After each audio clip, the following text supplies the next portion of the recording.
ரிஷபராசி சொந்தங்களே, எப்படி இருக்கீங்க? இத்தனை நாளா மனசுக்குள்ள எவ்வளவோ பாரத்தை வச்சுக்கிட்டு நமக்கு மட்டும் ஏன் இப்படி நடக்குதுன்னு கலங்கி நின்ன காலமெல்லாம் மலையேறி போச்சுங்க. இந்த 2026 2027 குரு பெயர்ச்சி உங்களுக்கு ஒரு பெரிய விடியலை தரப்போகுது. குரு பகவான் உங்க ராசிக்கு 3வது இடத்துக்கு வந்தாலும் அவரோட பார்வை உங்க 7, 9, 11வது இடங்கள் மேல விழுதுங்க. இது சாதாரண விஷயமே இல்ல.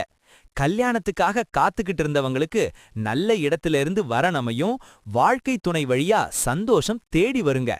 9ஆம் இடத்தை பார்க்கறதுனால உங்க அப்பாவோட ஆசீர்வாதமும் குலதெய்வ அருளும் முழுசா கிடைக்கும். இதுவரைக்கும் இருந்த துரதிருஷ்டம் எல்லாம் ஓடி போய் தொட்டதெல்லாம் துலங்கும் பாருங்க. 11ஆம் இடத்து மேல பார்வை விழறதுனால தொழில்ல இதுவரைக்கும் இருந்த முட்டுக்கட்டையெல்லாம் நீங்கி லாபம் கொட்ட போகுதுங்க. உங்க ஆசை ஒவ்வொன்னா நிறைவேற போகுது. நல்லதே நடக்க மாட்டேங்குதேன்னு நீங்க சிந்தின கண்ணீருக்கு அந்த சாமி இப்ப பலன் கொடுக்க போறாரு. மனச தளர விடாம தைரியமா இருங்க. உங்க பொற்காலம் ஆரம்பிச்சிடுச்சுங்க. இந்த வீடியோ பிடிச்சிருந்தா மறக்காம சப்ஸ்கிரைப் பண்ணி ஷேர் பண்ணி ஒரு லைக் போட்டு விடுங்க.